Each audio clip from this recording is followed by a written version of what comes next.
Hi, and welcome to the Health Begins with Mom show. I am Dorit Palvanov, your host. On this podcast, I will share insights and interviews on health, parenting, and explore the question of what does it take to thrive as women, wives, and mothers. Now, let's get going with today's episode.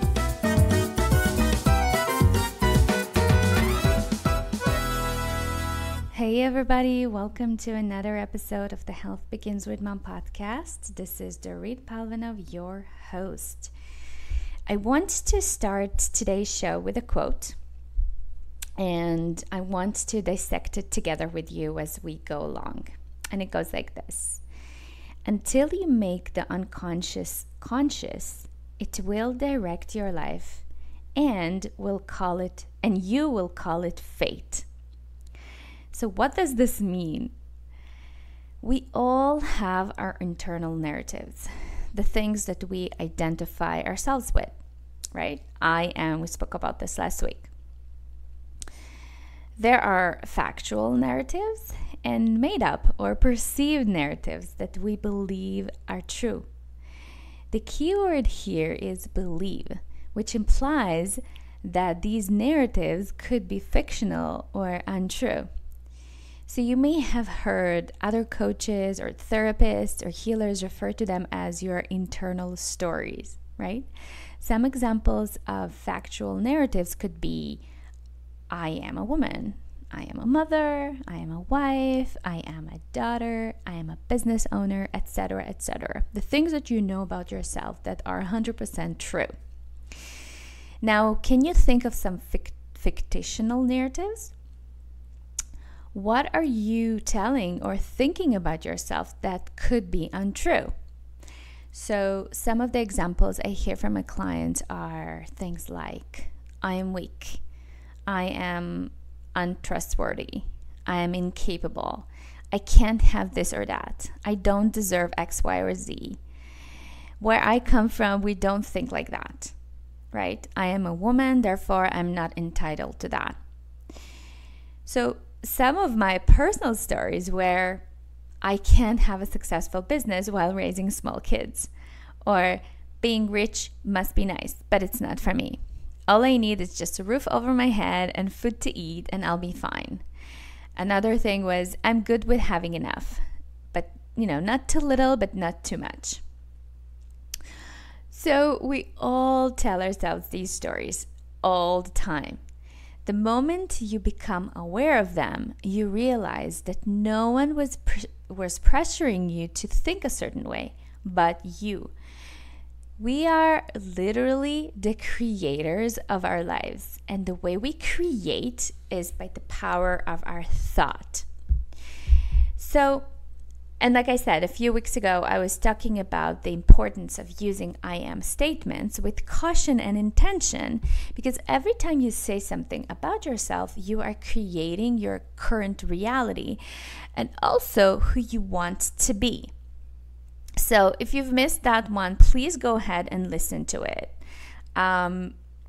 Because I want every mother to be really honest with herself and raise daughters who are living in alignment with their truth and not with the so-called self-imposed depressing narratives, because this is something you can actually change both for yourself and for your family. Today, I'm not going to get more into that. Today's topic is actually something I'm currently learning and incorporating into my coaching practice, and one of my followers requested me to talk about this in greater detail. So here we go. Today I want to talk about our physical body and how it is seen as the symbolic form of the mind and spirit. Our state of consciousness literally affects our physical expression and matches, challenges, and communicates almost one-to-one with our body.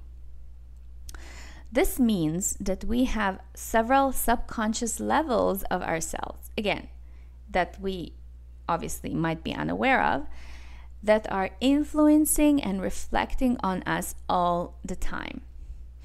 This is not some woo-woo stuff, and I'm definitely not new to teach this. These are the teachings of Louis Hay, Dr. Wayne Dyer, Dr. Christian Northrup, and other great teachers and healers that embrace the holistic and incorporate that into their practices. The truth is that the body is not separate from the mind and spirit. And it just makes sense that when we are going through emotional turmoils that are unexpressed or properly processed, the energetic residue is being stuck inside of the body and manifested as a physical symptom. One of my favorite quotes of all time is, "We are not human beings having a spiritual experience. Rather, we are spirits having a human experience." Knowing this makes a total sense.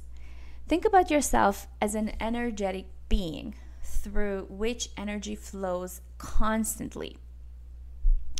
Now, if that doesn't make sense to you, let's do an exercise together, and I guarantee that you have access to that as well. You just haven't been taught how to tap into that, especially if you are a woman. If you are not driving right now, I'd like you to find a quiet place where you can sit with closed eyes and just breathe. In through the nose and out through the nose. Keep your mouth closed. Relax your jaw muscles.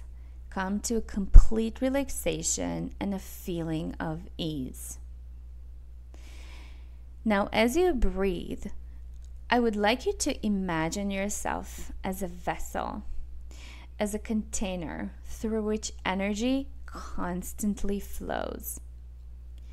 Remember that your body, exists in between two energetic spheres, the Mother Earth and Father Sky.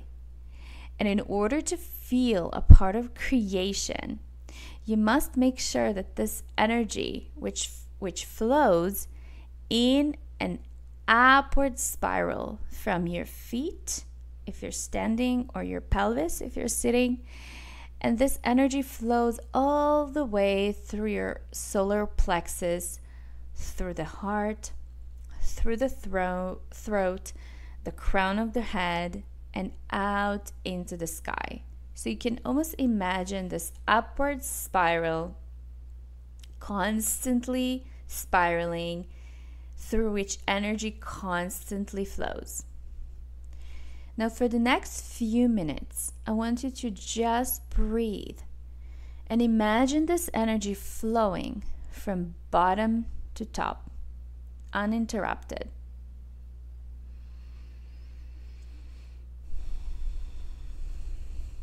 Now, put one hand on your heart and the other on your belly. Keep breathing. And now ask yourself, where is this energy stuck in your body? Is it in your hips? Is it in your pelvis? Is it in your stomach? Is it in your heart? Is it in your throat? Is it in your head? Where do you feel that this energy, this upward spiral, almost gets halted? So now, I want you to register this information, remember it, and use it as your teaching. Because where this energy is stuck is most likely where you're experiencing some sort of a symptom, or maybe a disease or an illness. So I really hope you've done this exercise. You can open your eyes now. It is super helpful to know how it feels to be in alignment with nature and creation, and how to feel connected between the two polar and contrasting energies that we're constantly in between. Again, Father Sky and Mother Earth. masculinity versus femininity, the yin and the yang. So, if you've done the exercise, you are now convinced that energy truly exists and it constantly flows through the body. And so the next thing I want to do is to walk through a few examples so it makes sense to you even more.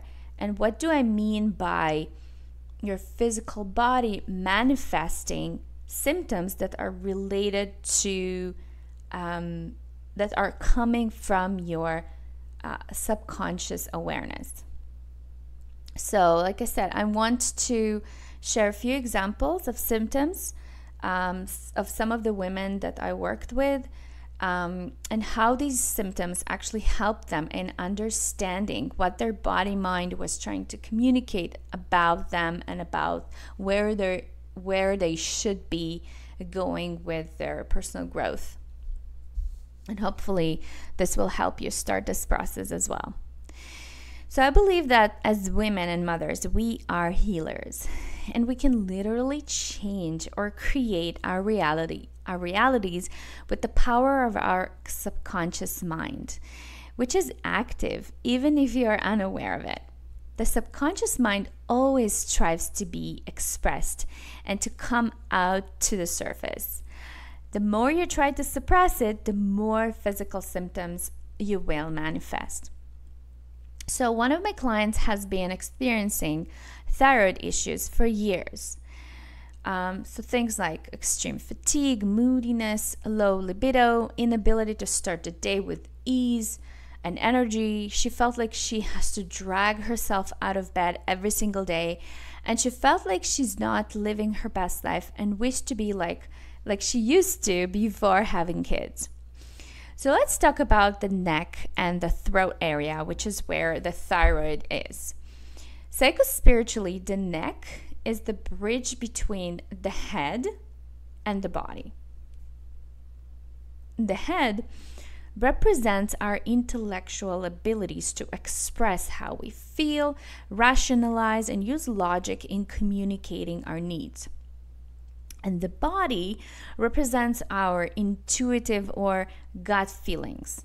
So the neck is in between them both. And when someone is feeling a blockage of energy in that area, it might be a sign that they're having trouble expressing their unique voice. Some women tell me that they're having trouble with expressing their truth. A blocked expression, such as the internalization of fear, can cause us to subconsciously censor ourselves when we need to speak up, and can eventually end up as chronic neck tension and pain, throat infections, strep throat infections, thyroid problems, or sudden hoarseness of the voice. So if you have issues in that area of the body, ask yourself, what could be the messages from your emerging awareness? What are you not respecting or expressing about yourself? Why do you not think that your opinion or voice is worth being heard? What are you fearful of exposing to others? What do you really want? What are you ignoring or devaluing that is important to you? Take these questions into your journal and allow your inner wise mother to guide you through them and lead you to the truth. Again, your body is not against you. Your body wants to help you, and these symptoms are messages and clues from your unconsciousness saying, pay attention to me. So let's do another example. Years ago, I've had chronic pain in my shoulders.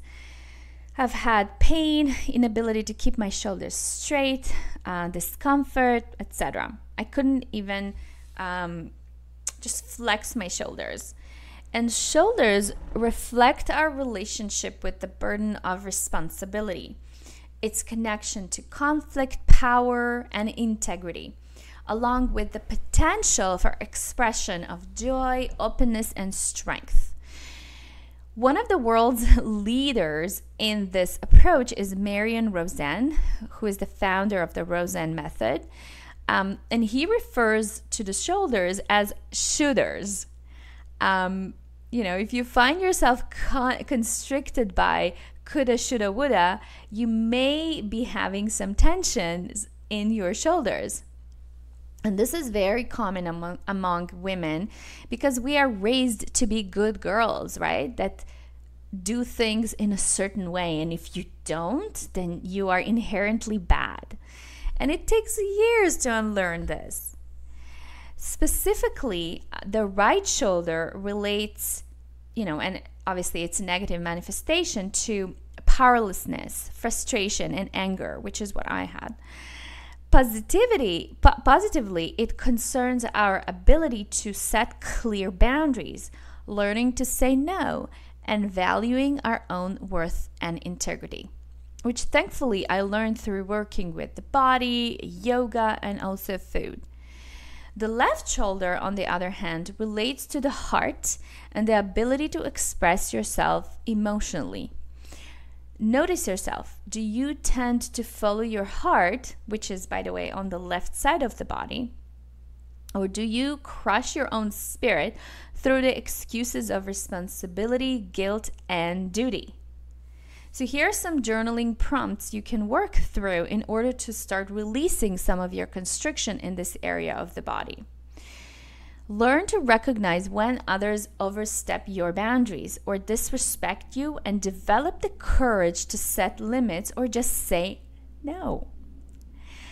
Ask yourself, why do you allow yourself to do something that you actually don't want or even need to do?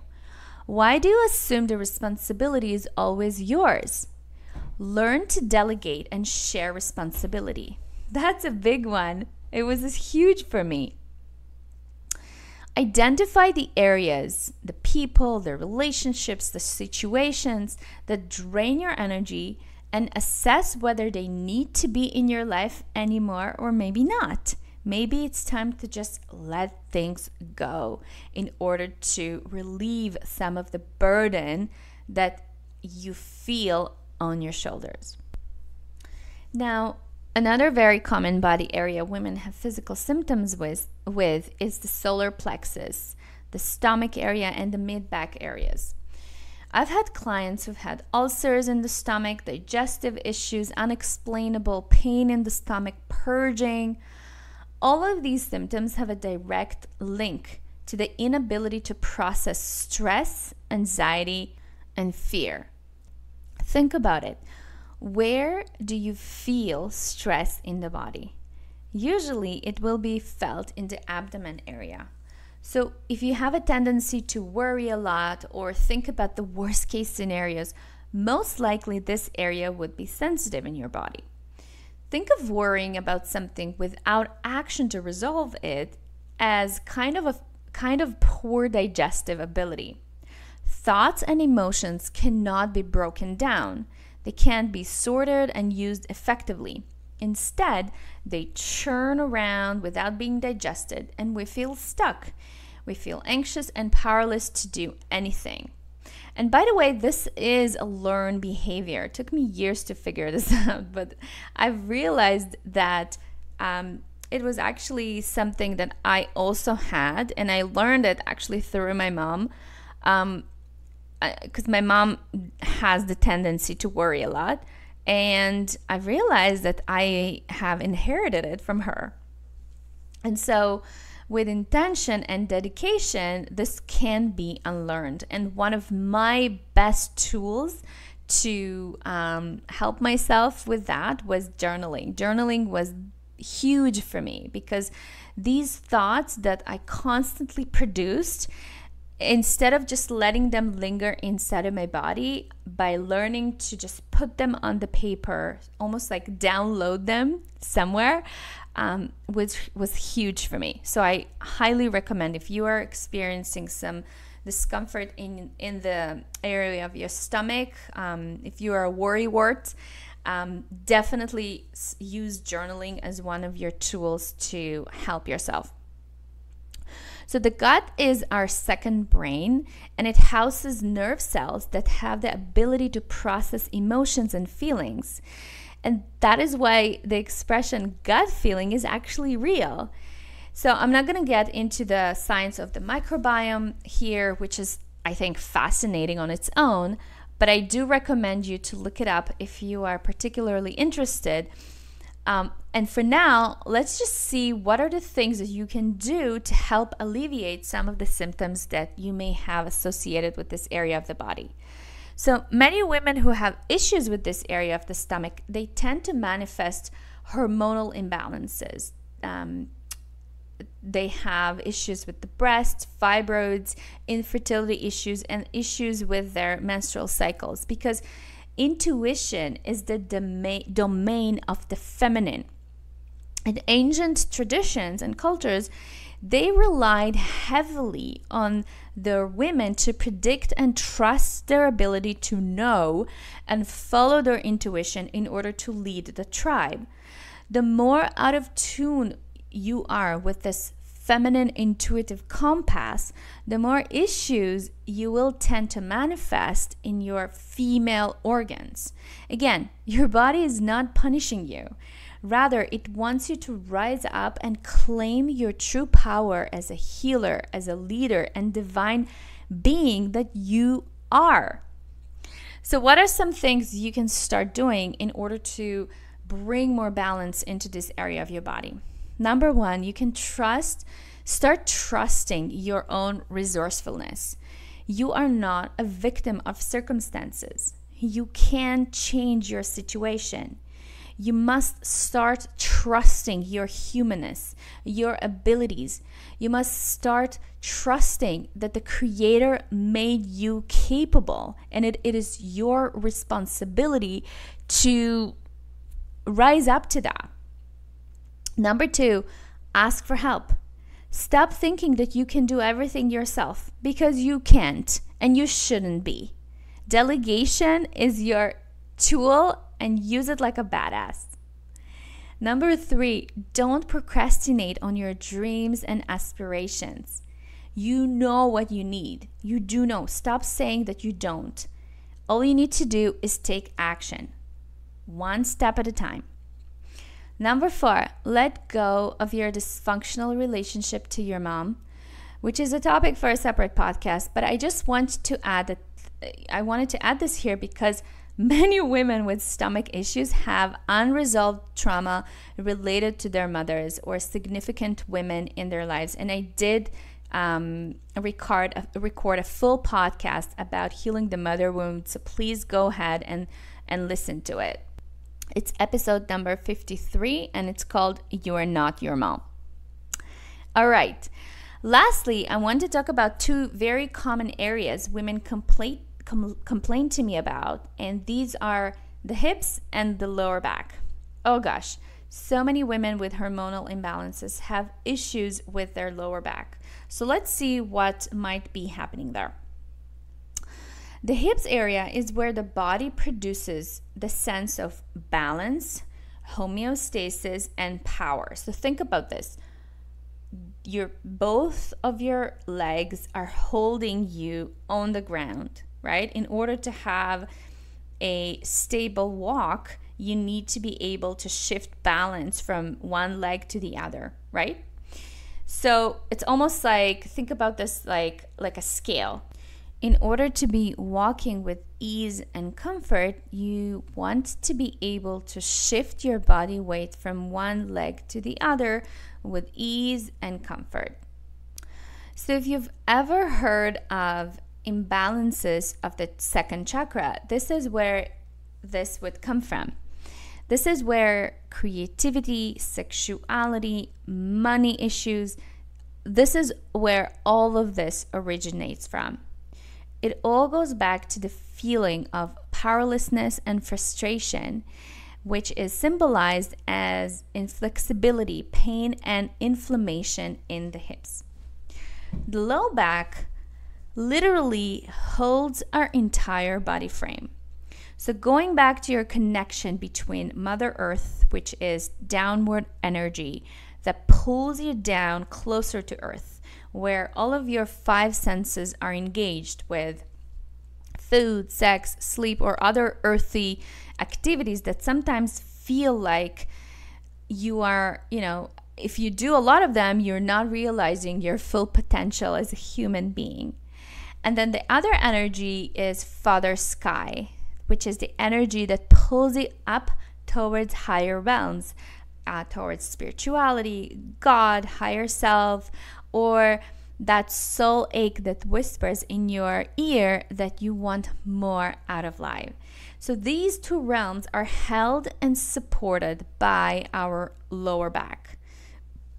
Common problems in this area would be lumbar pain, lumbago, and the so-called slipped disc. They could be the result of physical exhaustion, or maybe taking on too much responsibility and chronic fear or survival issues that could be dominating your life. And in my conversations with women, I've heard of feelings of inadequacy and performance anxiety, including maybe sexual performance or confidence that is pretty dominant with women, combined with some survival stresses, so things like money problems, health, or relationship issues. Sometimes these literally become the straw that broke the camel's back. So what are some things that you can try to bring these areas of your body into balance? Number one, stop doing so much and allow more time to just be, right? You are a human being, not a human doing.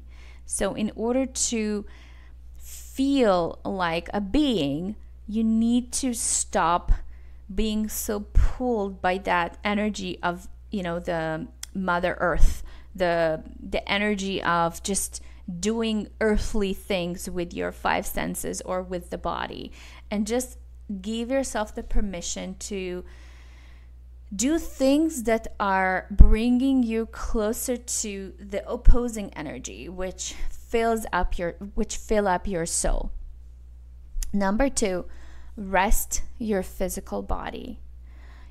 Less outgoing and more incoming energy. Also, allow yourself to be fed more by the energy of Father Sky as opposed to the material world, right? Which we spoke about. Number three, do not get stuck in negativity or hopelessness. Change your situation before it causes you harm. There are so many things that you have no control over, but this is something that you can actually change with the right intention and mindset. So, as you can see, physical symptoms, illnesses, diseases, they are not punishment or a pain in the butt, although they feel like that. Symptoms can serve to focus our awareness on areas of ourselves that we need to develop, that we need to understand about ourselves and act upon. In this way, symptoms are actually our biggest gifts and teachers. It all comes from a deep and rooted place of trusting life, trusting your body, and trusting that everything happens for you, not to you. Imagine how different our society and healthcare would look like if people were empowered to look within instead of looking for external solutions like pills, medication, or other ways to mask these symptoms. It is one thing to ask for temporary relief through these strategies, but a completely other when we rely on them fully to feel good or to heal. Healing doesn't come from a pill. Imagine how different our homes would look like if we mothers understood this stuff and guided ourselves and our children to look for spiritual, emotional, or mental connections and clues as to why they think that a certain symptom has and was manifested in the body. So I'm going to leave you with this quote by Marianne Williamson, which I think encompasses all of this all of the things we've talked about today beautifully. And it goes like this. Our deepest fear is not that we are inadequate. Our deepest fear is that we are powerful beyond measure. It is our light, not our darkness, that most frighten us. We ask ourselves, who am I to be brilliant, gorgeous, talented, or fabulous? Actually, who are you not to be? You are a child of God. Your playing small does not serve the world. There is nothing enlightened about shrieking so that other people won't feel insecure around you. We are all meant to shine, as children do. We were born to make manifest the glory of God that is within us. It's not just in some of us, it's in every one of us. And as we let our own light shine, we unconsciously give other people permission to do the same. As we are liberated from our own fear, our presence automatically liberates others. And that is my wish to mothers who are raising children, who are going to grow to be the next generation. And I want you to be empowered to hold this torch through your own healing, through healing your own body, your own imbalances, and then pass it on to your children, especially if you're raising girls. So if this message touched your heart and touched your soul, I want to invite you into something special that I'm super passionate about, and it is called A Date with a Diva. And basically what that is, it's a conversation with you that is all about you. This is your opportunity to talk about the things that you sometimes never actually dared to talk to anyone. And if this message of health that you hear on this podcast ignites your curiosity, then I want to invite you into this date with me. So this is where we're going to talk about your health, about some of the things that are in your way to live to your fullest potential, to feel like you are fully living your life, because I believe that you deserve it. My vision is to see as many women, especially mothers, living up to their fullest potential so that we can pass that on to our kids. So why do I do this? I do this for a couple of reasons. Number one is I do this because sometimes recording this podcast feels lonely to me. So I want to feel connected with you and to actually see what it is on your mind. And the other reason is I've spoken to so many women who truly feel lonely in their journey to healing and their journey to self-development and growth. And I want to give you the opportunity and an outlet to express that. So if this is something that interests you, I would love to talk to you. This is a 45-minute call with me. It is totally free. You're not obligated to anything. And if you want to do that, all you need to do is just send me an email. So you can send an email to dorit@healthbeginswithmom.com and just request a date with a diva. And I'll get back to you and we'll set a date. So I'm sending you so much love and healing, and I'll catch you next time. Thank you for listening to the Health Begins with Mom show. I love hearing from you, so please post your comments and questions over at healthbeginswithmom.com/podcast. If you love the show, please share it on social media and in your real life with other moms who might enjoy this content. And if you have a burning question or topic you'd like me to hit on the show, just drop me a line at dorit@healthbeginswithmom.com. And If you love this show and really want to support it, please go to iTunes, write a review, and subscribe. Thank you so much for listening, and I'll catch you next time. Much love and many blessings.